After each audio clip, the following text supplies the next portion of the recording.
So thank you, everybody, and welcome to the first in our series of talks in celebration of this year's Disability History Month here at the University of Wolverhampton. And this year's theme is Disability, Livelihood and Employment. I'm one of the 4 co-chairs here at the university's Disabled Staff Network, and I'm delighted to be joined for today's talk by Chloe Shendall-Wilson, who is the co-founder of the Disability Policy Centre. The Disability Policy Centre is the first think tank of its kind in the United Kingdom, and it brings together academics, policymakers, and the disability sector. Their aim is to develop policy solutions to improve the lives of disabled people and their carers. So as I mentioned earlier, just to let you know that if you have a question, please put it into the Q&A box, and we'll read it out at the end of this talk. And if you have any comments, please, feel free to add them into the chat as the talk progresses. So without further ado, can I hand you over to Chloe to begin this afternoon's talk? Thank you, Chloe. Thanks, Julian, and thank you for the invitation as well. I'm just going to share my screen. Hopefully you can all, here we go, on play. You'll have to help me here, Julian. Can you see that okay? I can, yes. Perfect, thank you.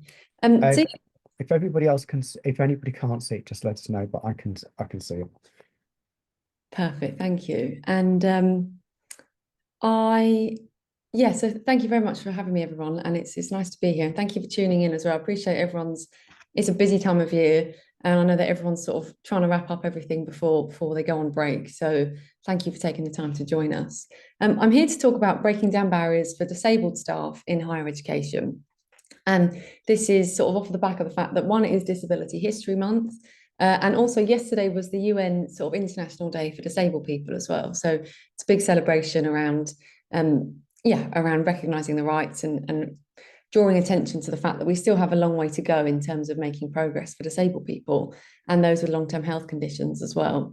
And the theme this year too is around sort of leadership. So it's quite an interesting one to know. And I guess this is key actually, because we're here to talk about employment, but employment isn't just about recruiting people. It's about ensuring that people are able to progress and are able to have fulfilling careers.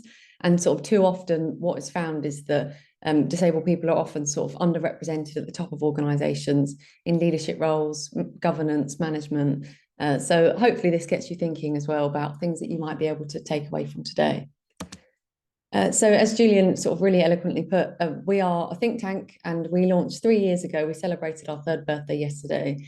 And we set up because we thought that we saw a need, that there's obviously all the outstanding charities who we have really good relationships with, but there was nobody that was just doing policy and research. So what we do is we host events quite regularly. I've noticed here that the writing's come off. We host events quite regularly every sort of 6 weeks or so. And we bring together academics who are working in this space. We bring together policymakers. We try and find who our sort of advocates are at a local and national level. And then we bring together disability charities, advocates, and other sort of general members of the public. Anybody can come to our events. And we essentially have conversations around how do we improve different areas of life for disabled people. And then in the 3 years that we've been around, we've produced 10 policy reports. 8 of them have been national, so they've been trying to influence central government around things like entrepreneurship, employment, education, sort of access to elected office and representation. And then we've also done 2 local reports as well, or regional reports. We've done one in London, and we've also done quite a fair bit of work in the West Midlands. So we've worked with the West Midlands Combined Authority. I think we've done over 2 years now that we've worked for them, where we've run events. We've put together 2 different research papers for them around how they can improve things for disabled people. And we've sort of built relationships with disability charities and different organisations in the area as well. You may or may not be aware, but the West Midlands has got an ambition to be an exemplary region for disabled people. So they would like to sort of lead the way on making life better for disabled people. So I'm biased, I know, but I think it's great that you guys are in Wolverhampton. It's a good area to be in terms of pushing forward on this sort of agenda. And I appreciate that I can't see any of you, but I know there is a chat box, and obviously I can't hear from you, but I was hoping that you might be able to take I'll stop sharing my screen in a minute so I can see the chat. But I was hoping that you might be able to take a minute or two to sort of, or a couple of minutes to reflect on what barriers do you think there are for disabled staff in your institution or those with long-term health conditions?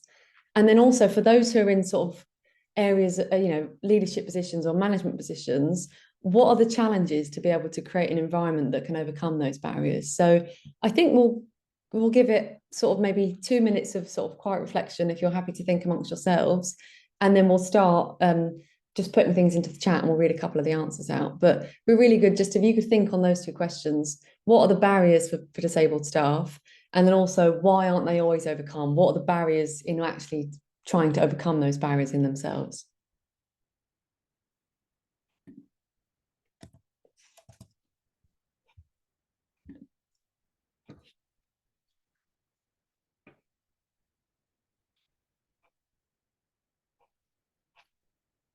Amika's called out funds. Yeah, quite right, Amika, as well. And I know particularly at the moment, in terms of higher education, it's a real struggle for the sector. I know that the sector's under a huge amount of pressure, and it has been for a number of years now. So this can be the problem when money is tight. Employers can sometimes be reluctant to put the right measures into place, or sometimes if people are busy, if people are stressed, and sometimes the responsibility on the employer to try and make reasonable adjustments, which is their legal duty, that can often be a barrier for people who are in sort of management positions. And then it has a knock-on effect on disabled people too. Another example is at the moment, in terms of employers' national insurance contributions, I know are going to be increasing. Be interesting to see if that has an effect on, if people are struggling to recruit in general, does that sort of have a knock-on effect in terms of recruiting disabled people as well. Rebecca here has put not wanting to admit disability. Yeah, that's a huge barrier, and we'll explore some of the stats in this that are HE specific, but disclosure is a massive challenge for disabled people. So the numbers are gradually increasing. More and more people are disclosing their disability now than they ever used to. However, there is still this real fear of, if I disclose my disability to my employer, will I be discriminated against? And very often in all sectors, that can be a huge barrier to someone being able to get the support that they might need. Oh, sorry, Sarah. Yeah, I came off of my screen because so I could see your replies, but I will put that. I'll put it in the chat. It's, what are the barriers for disabled staff in your institution? And sorry, I'm trying to type quickly. And then what are the challenges in overcoming those barriers? So Sarah, it's for what are the challenges for staff themselves, but then also what the challenges for staff themselves, but then also for managers as well, and people that are in decision-making roles. What are the barriers in actually being able to overcome those barriers? What are the difficulties for the organisation in trying to create a more inclusive environment? Thank you, Sarah.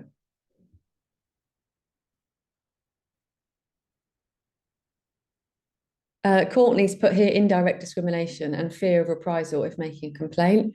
Yeah, that's very real.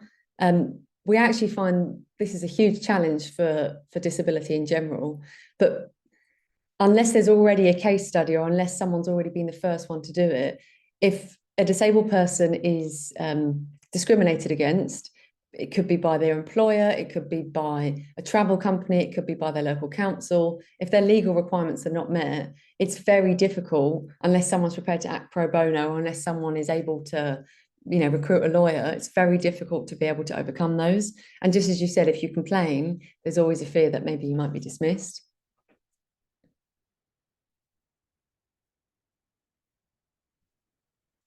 Kate has put here, seeing a colleague as disabled above everything else they have to offer.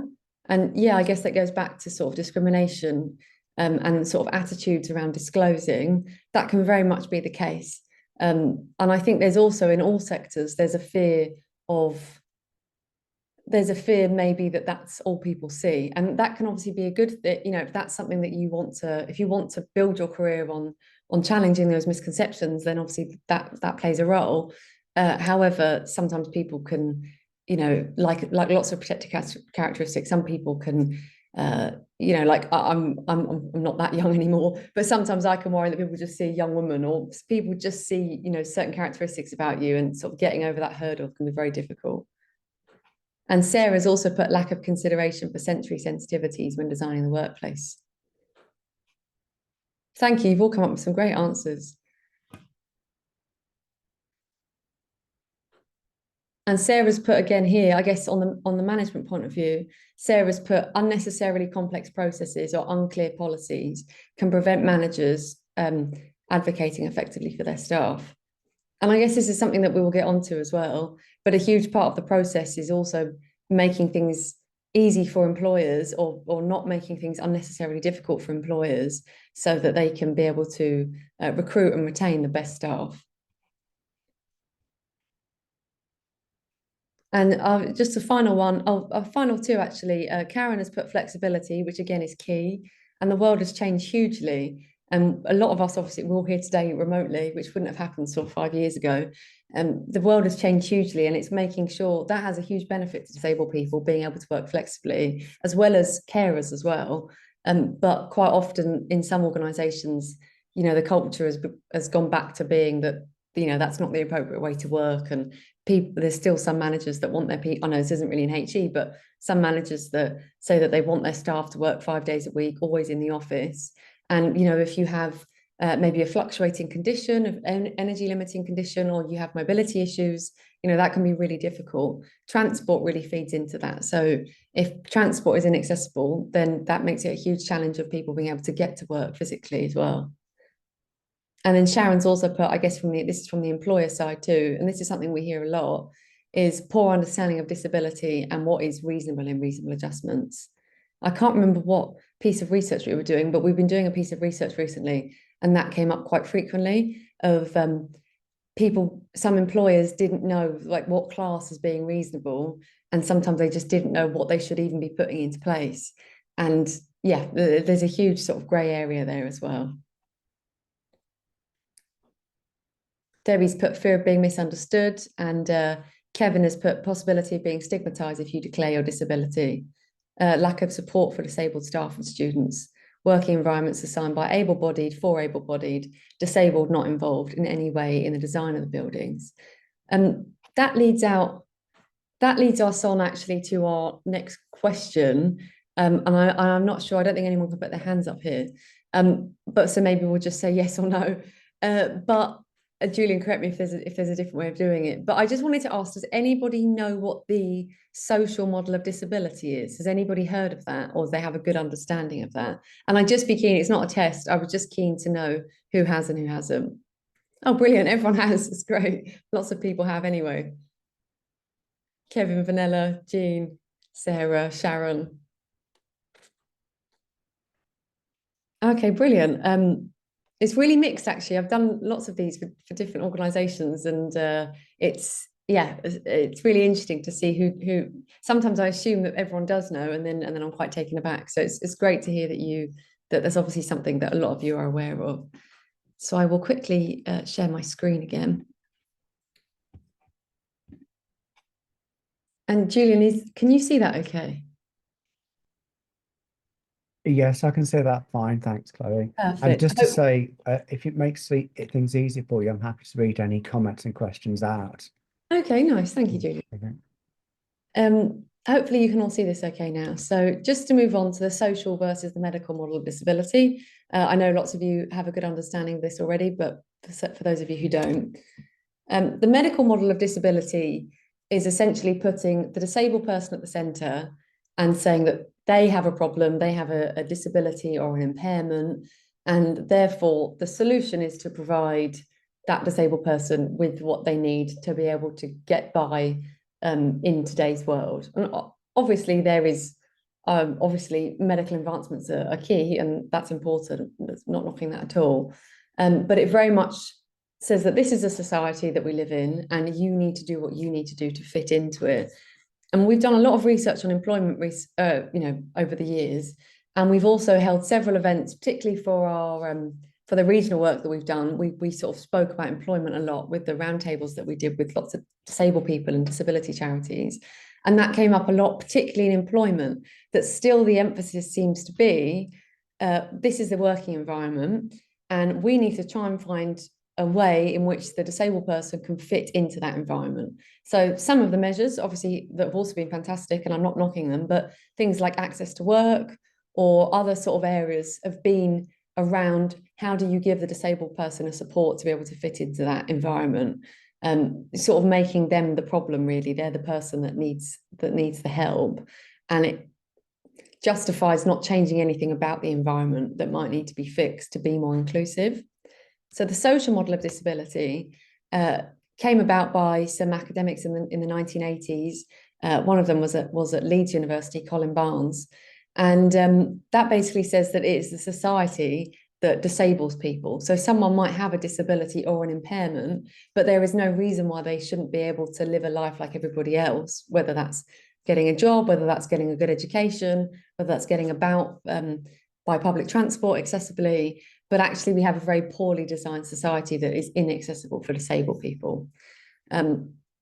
So some examples, as I've just said, could be poor public transport, which can be very inaccessible still, buildings that are not designed with accessible entrances, appropriate lifts, appropriate ramps, or appropriate sort of sensory measures as well. And then things such as, you look at our education system, we still are very far behind in terms of education. Disabled young people are still twice, I think, forgive me if these are wrong, but I think almost twice as likely to leave school without any qualifications at all than a non-disabled person. And they have poorer job prospects throughout their lives, and their earning potential is reduced throughout someone's life. That isn't because the disabled person doesn't have the opportunity or they don't have the ability to be able to go and live a life like everybody else. But every step of the way, from nursery to school, to opportunities in further and higher education, to opportunities in the job market, a disabled person is essentially slowed down at every single pace. And even things like we said, people who leave work because they might acquire a disability and public transport just isn't accessible for them. So the medical model is about placing the responsibility on the disabled person to try and fit in. And the social model is about placing the responsibility on the environment to be able to change the way the environment is to be more inclusive for a disabled person.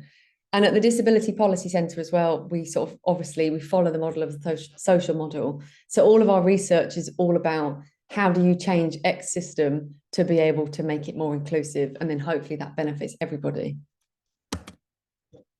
To get on sort of briefly into the disability employment gap, in last year it was 28.9%, and it hasn't really changed much over the years at all.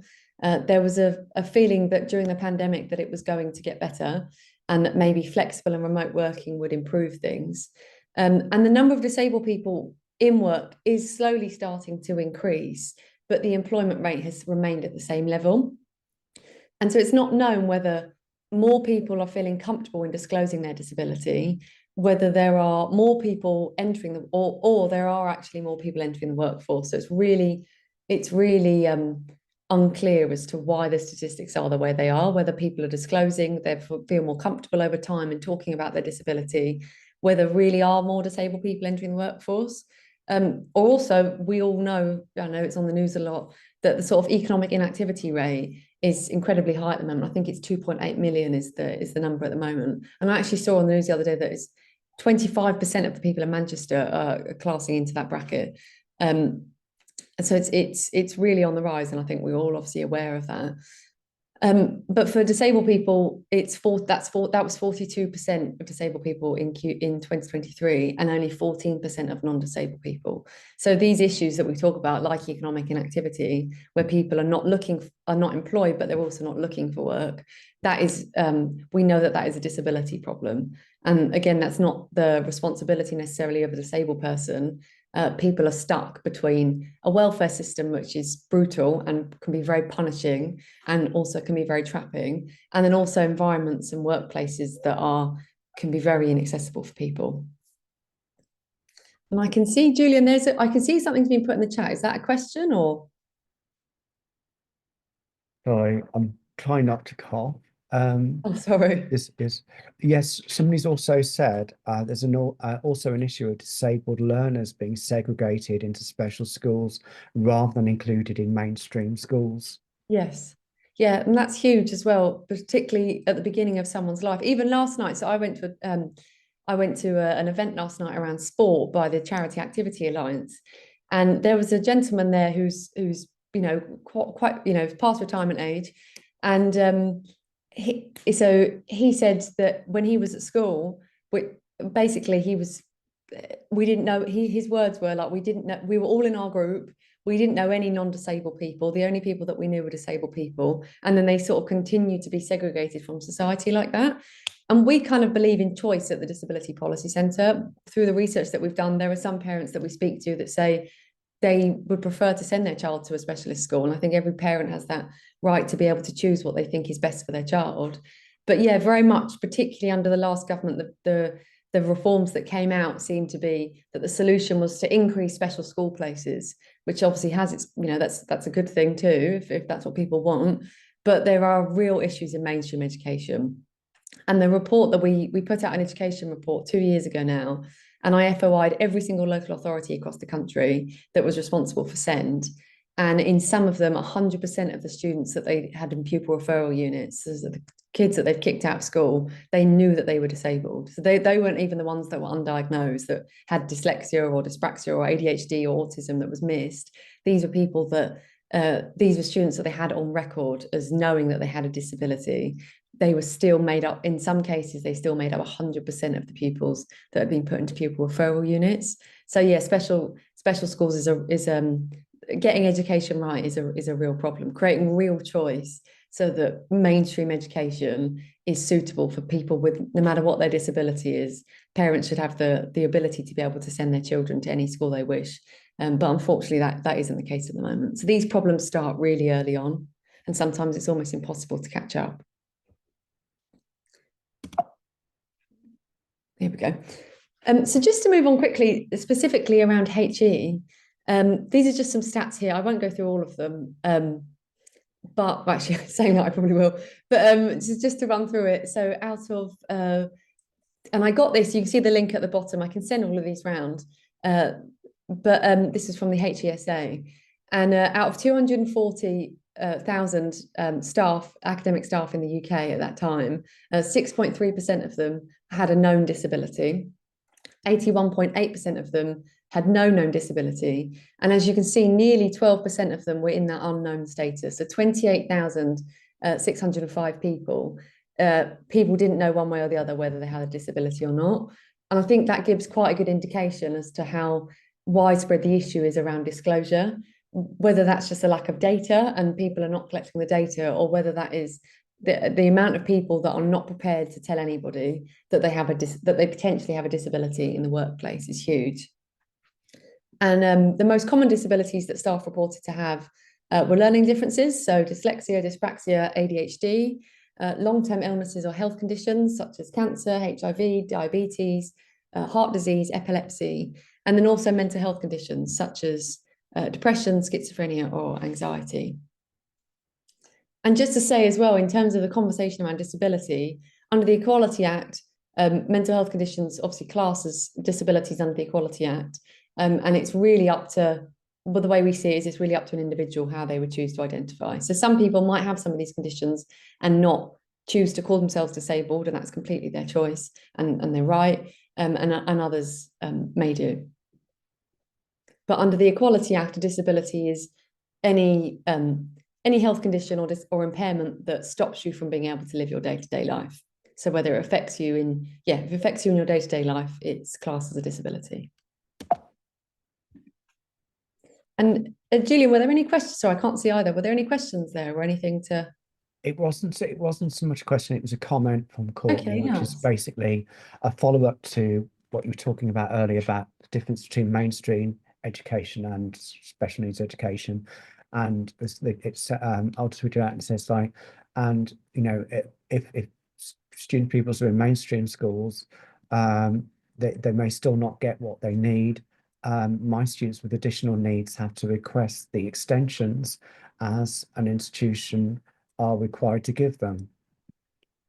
Yeah, Mm, that's quite common. I've heard. I know we're not here to talk about students. We're here to talk mm, about staff. But mm. I've um I've heard a couple of horror stories as well of people of students at university where the results are better. You know, there's a lot of people that do better in university than in school. But um yeah, still, I had actually someone that we work very closely with recently who asked to move lecture theatres because it was she couldn't get into the lecture theatre basically, so she had to move lecture theatres, and then her lecturer called her out right in front of the class and said, "Oh, we'll have to move because of you."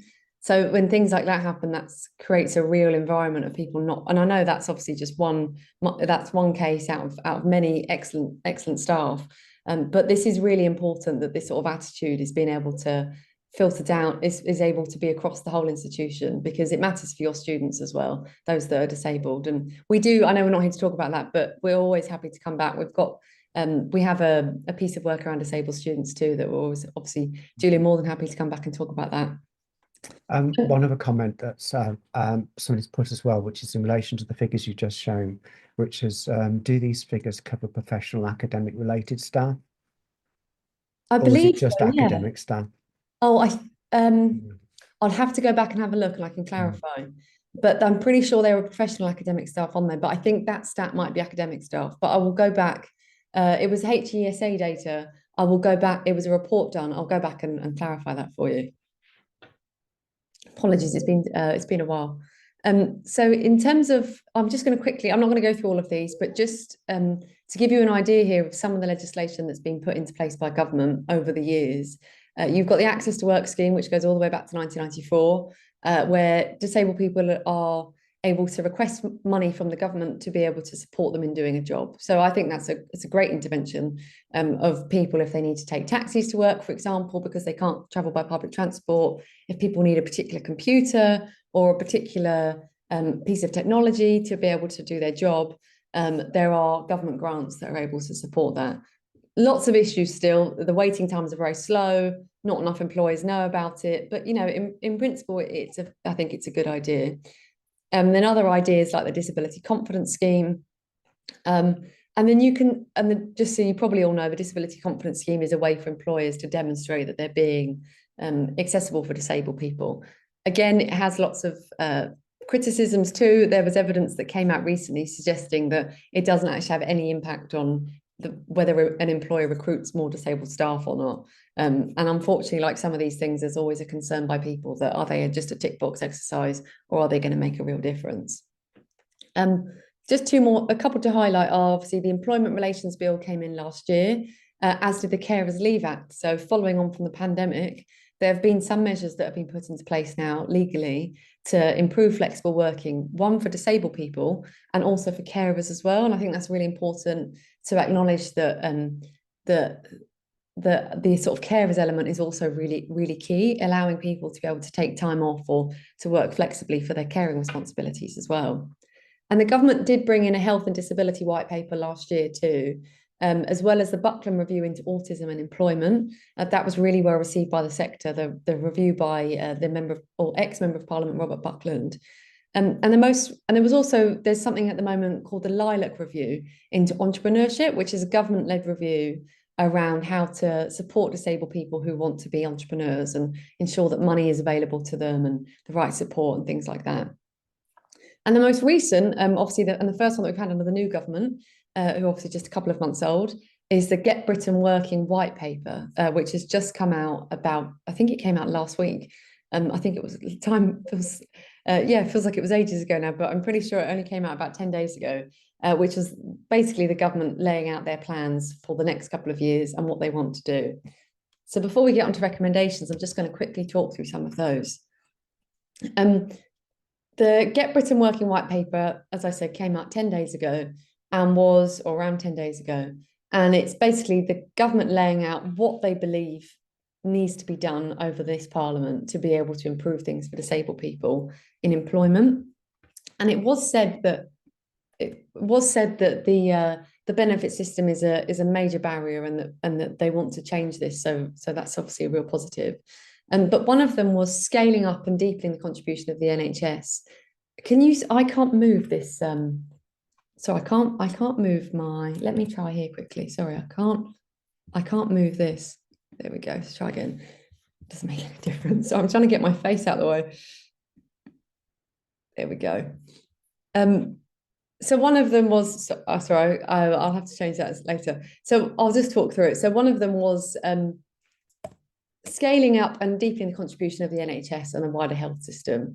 So the three measures that they've put into there have been about reducing NHS waiting lists. I know it's been in the news a lot. Obviously, if someone is stuck waiting for an operation or they're waiting for something on the NHS, what the government is saying is that stops them. Obviously, that time that they're spending waiting is time where they could be getting into work. We produced some analysis on this last year, and it isn't necessarily the case. Of course, NHS waiting lists primarily affects disabled people and those with long-term health conditions. But it's quite a difficult one to know whether that means that someone is immediately going to go into work or whether that's going to solve that problem. But that is what's been laid out, as well as public health measures for things that stop people from being in employment. So whether that's obesity, addiction, they're going to prioritise making sure that that people are in good health in order to be able to go back to work. And they're also bringing in employment advisors as well. So such as partnerships with talking therapies. And again, I think this is quite controversial, but this is something that's been laid out, is when people are signed off for mental health or they access counselling or talking therapies, whether there's an element there of being able to support people, essentially to advise them and of how they can get back into work.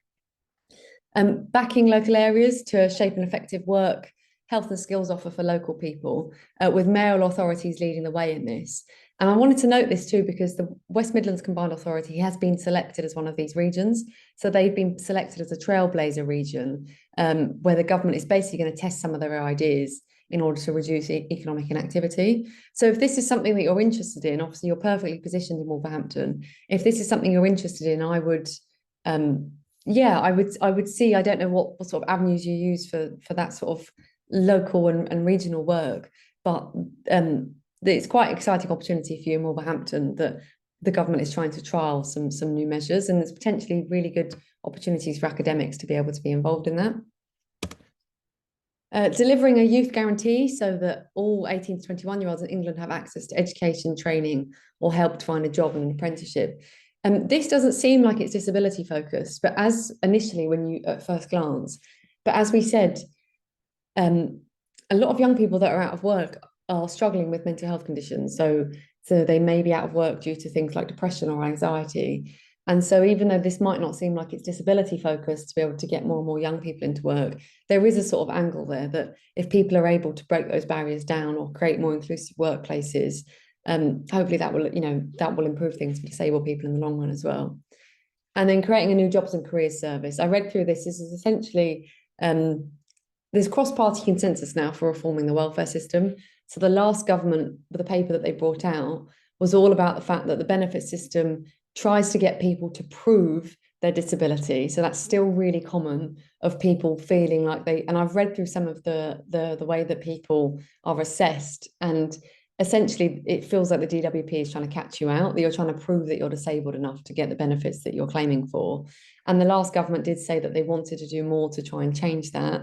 And then this new Labour government as well of sort of carrying on with that. So for me, I think that's a really positive move, that something that is so damaging to so many disabled people, the culture in the Department of Work and Pensions, which holds people back from being able to go out and live the life that they choose. But it seems that there is a cross-party consensus now that needs to change. And what hasn't been found yet are what those solutions are. So we're really keen to see over the next couple of years, and obviously we'll be contributing as well, what we think those solutions are to try and reform the benefit system. Even last night, I said I went to an Activity Alliance event about disability sport, and that's some research that they've done, that some disabled people do not take part even in sport, physical activity, volunteering, because they're afraid that if they go out and are found to be taking part in physical activity, that the Department of Work and Pensions will take their benefits away from them. So there's a real issue there around the DWP. So hopefully there seems to be hopefully, over the next couple of years the government will make progress in that.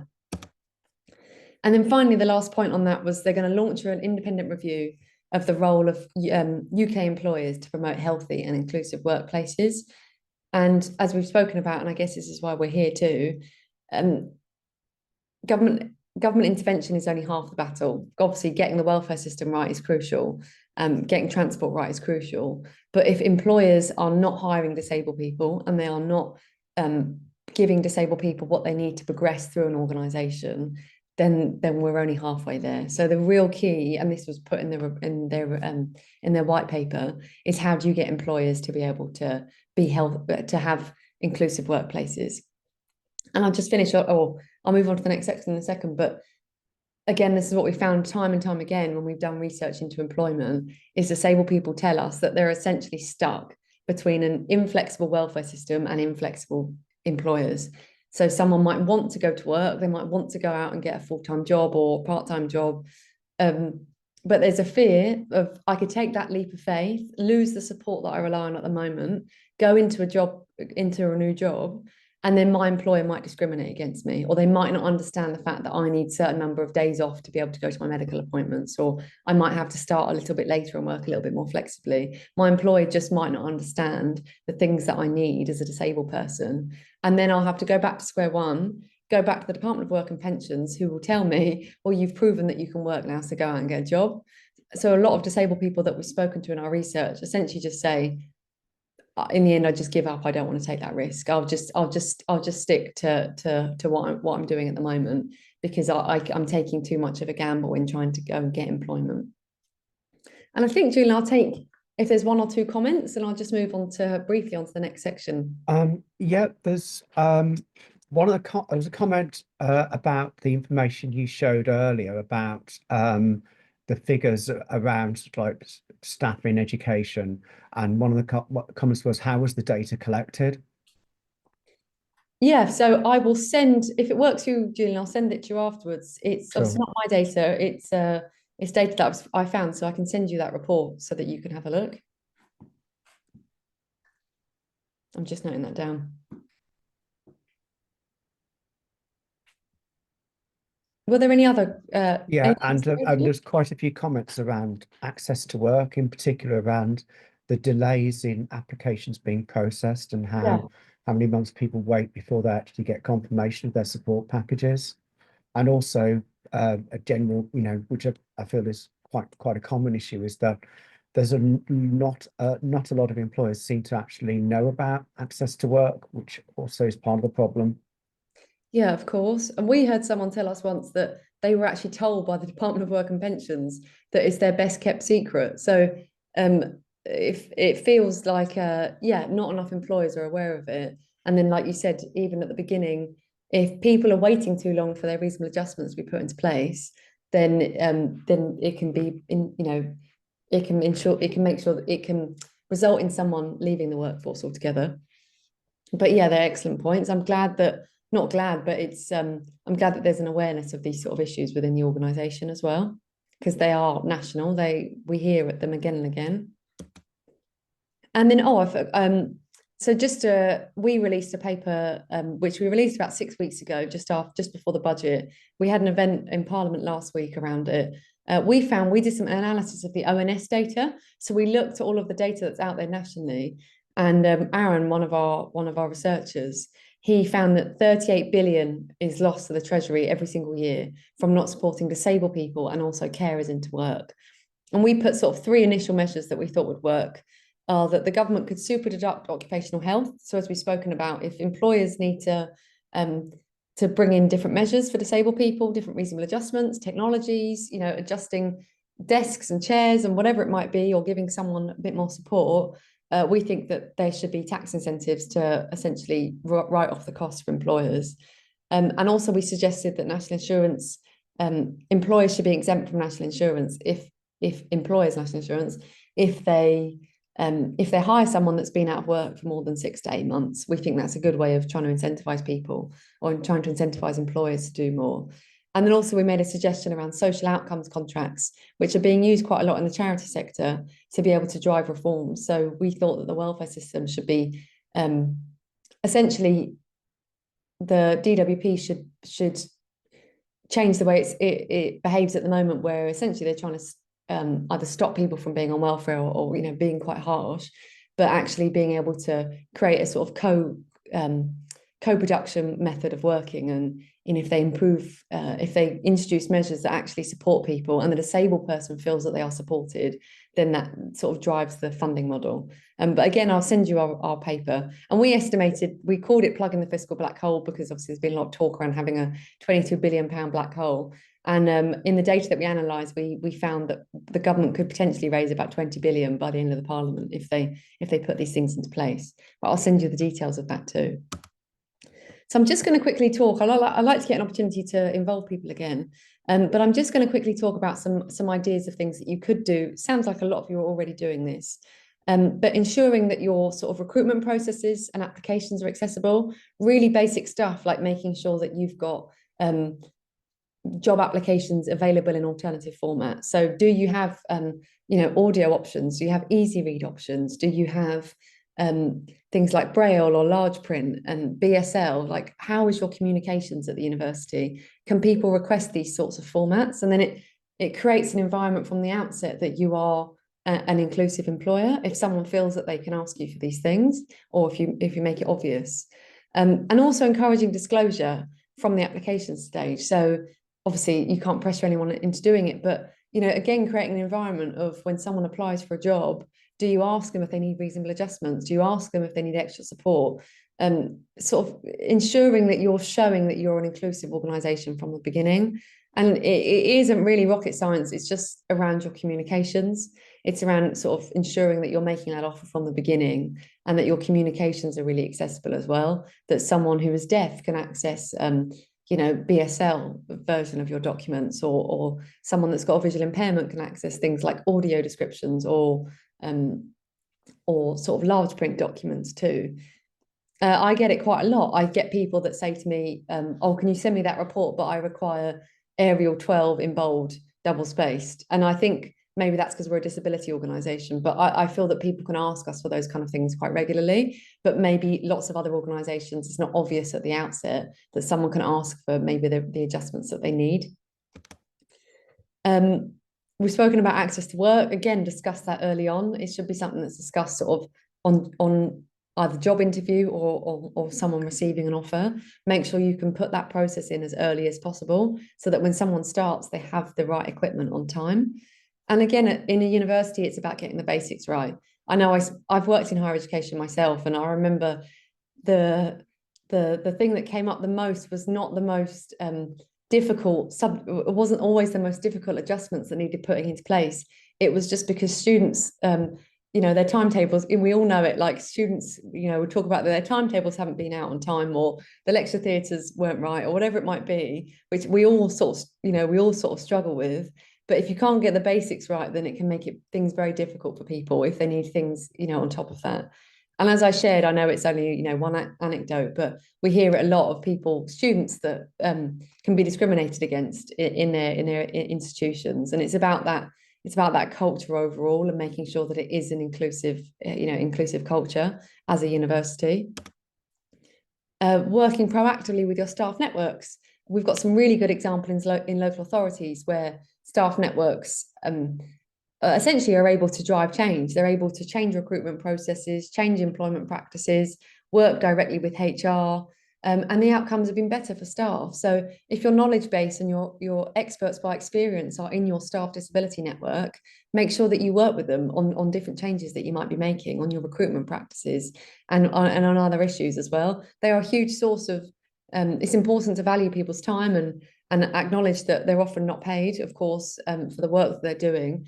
But where the staff networks are able to support you and want to support you, please use them as a sounding board. Please go to them for any staff related issues that you may have, because they will inevitably understand a lot of these issues very well and will be able to give you some solutions.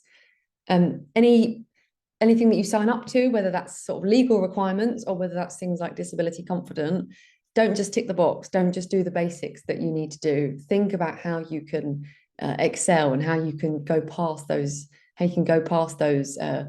legal requirements and reasonable adjustments, and actually to create a really inclusive environment. I had a really good example. I sat on a project board of a new building at the university that I worked at many years ago now, and someone had created a desk a welcoming desk for this new building, and then lowered the desk for someone in a wheelchair to be able to access, which they thought was a great idea because they were saying, well, we're inclusive. We've lowered the desk for disabled people. Someone in a wheelchair can come and meet us.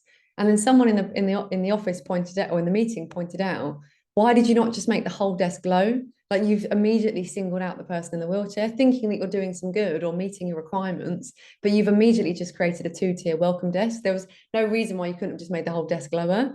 So it's thinking about things like that. I know not everybody's obviously in that sort of role around estates or project management, but it's thinking about your processes and how do you just make it good for everybody? How do you make it excellent so that you're not you're not creating this sort of two-tier in terms of the services that you provide.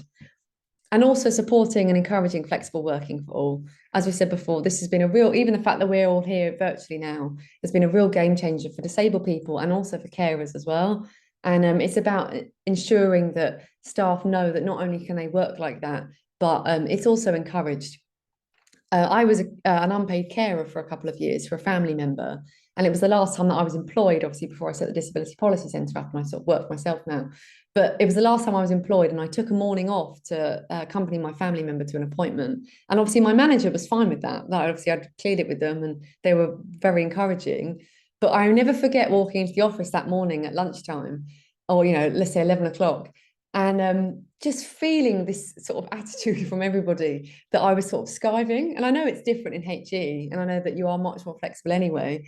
But sometimes things aren't just about the manager giving your approval. It's about having these kind of conversations so that the culture is more flexible and more sort of welcoming in itself, because that can put someone off just as much as anything.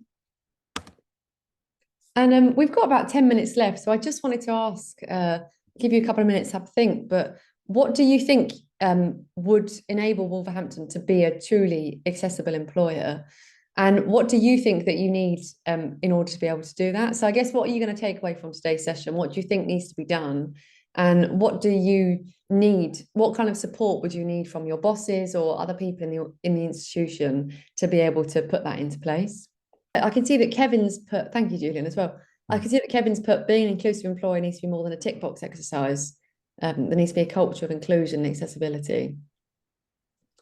And Debbie's put as well, we contact the new starter prior to them starting and ask if they require any assistive software or reasonable adjustments. That's really good, Debbie, as well. I kind of imagine that was the case.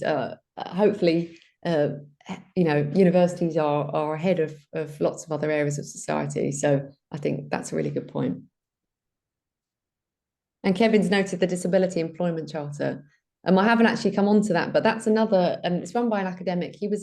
I think he's still at King's College, and he's come up with this Disability Employment Charter. So it's different measures that organisations can be making. So anything like that, any best practice that you have. Julian, I was going to say, we have I've told you before, we have something called the Disability Impact Pledge, where we sort of help to share best practice. But Julian, I can continue to circulate with you any ideas of best practice as well. Has anyone got any thoughts around what they're going to take away from today in terms of what do you think you need to make Wolverhampton more accessible, and what support do you need as well? What do you need in order to be able to put it into practice? Does anyone have any thoughts on that? I have a few thoughts if people want to take some time to sort of like think about their own. I'm not sure this is specific to your question, but you did talk a bit earlier about the brilliant, by the way, example of the way you actually describe the difference between the medical model and the social model of disability.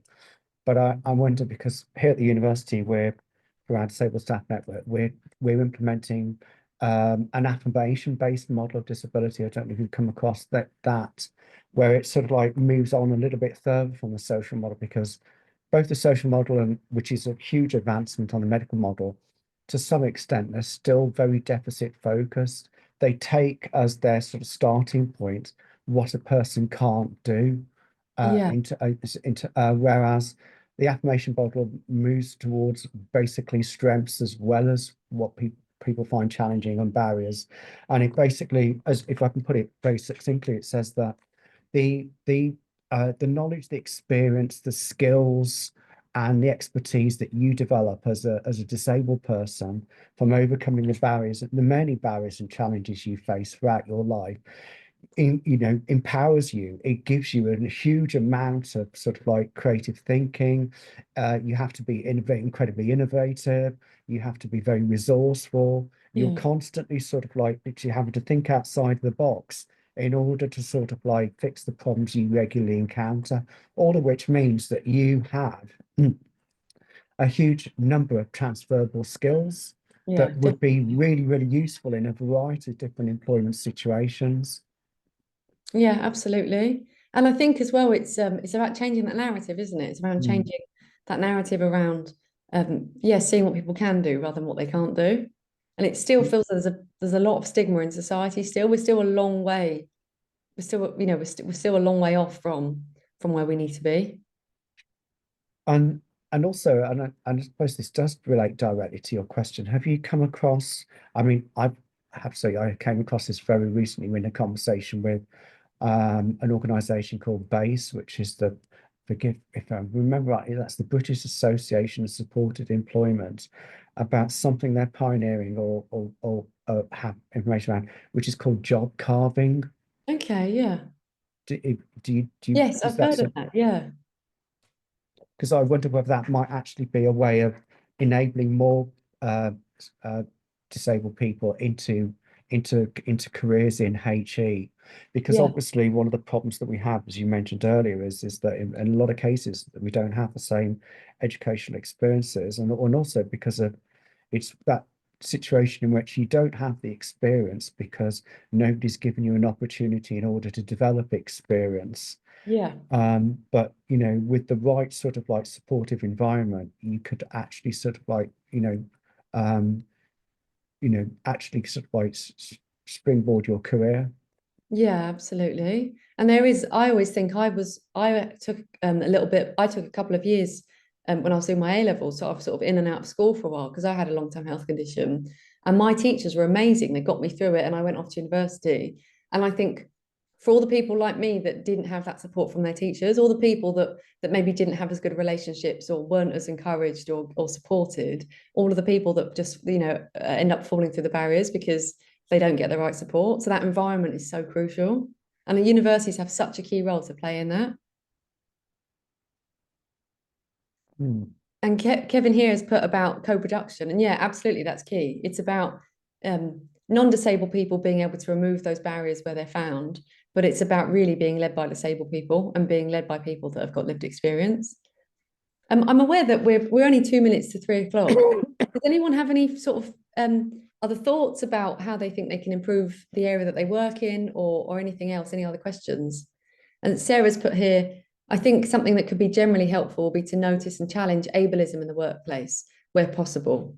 Yeah, I completely agree. She said it's not easy to affect change, but adding our voices could make a difference. And it's incumbent upon all of us to challenge these things and to be able to to yeah, to challenge these things and to be able to break down stigma where we find it. Um, have we got time for a final question, Chloe? Yeah, of course. And also for anybody else as well. But I just wanted to say, because this is something that I've become very aware of myself relatively recently, and I think language, of course, is really, really important in how we address people and how we respect them as individuals.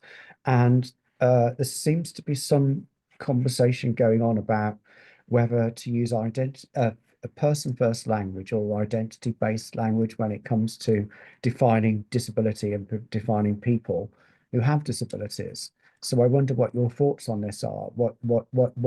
If you've actually done any research on this to find out whether people prefer person first versus identity first, because I know as an autistic person, this is a really big issue in the autistic community where all in research, available research, overwhelmingly shows that people prefer to be known as autistic people rather than people with autism. And I Yeah. wonder whether this follows through to the disabled community as a whole with regards to people preferring people with disabilities or disabled person. We've definitely, it's a really good question. We've definitely noticed that more and more people across the disability community refer to them as disabled people as opposed to it being sort of the other way. And that's something that we use as well. So even for yesterday, for the UN Day, the official title by the UN is still International Day of People with Disabilities, but we use the other language. So we called it the International Day of Disabled People. So that's the language that we prefer to use. And I think broadly that is the sort of consensus now amongst lots of campaigners and charities as well. But I don't know if there's any actual research out there, and it's certainly not. It's quite a good idea.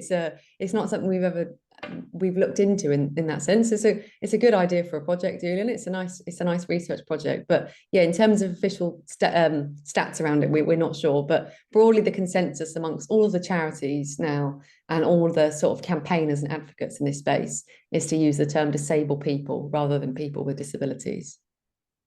And there's a couple of key points here as well. So Veronica put, for example, affirmation is difficult in the Black community. Even at work, I get called lazy. I wear all caps. Which is a really important point. And Sharon has put here too. Social model suggests identity first language. And as a disabled person who subscribes to an affirmative model, I would describe myself as a disabled person. And Kevin says that he agrees. I guess it is. It's a conversation that needs to be continued, and I'm really glad that in this forum at the university as well that these conversations are happening. And I think the more that people talk about disability, the more hopefully the quicker we're able to sort of destigmatize things and break things down in society. And thank you all too for having me and for taking the time out of your working day as well.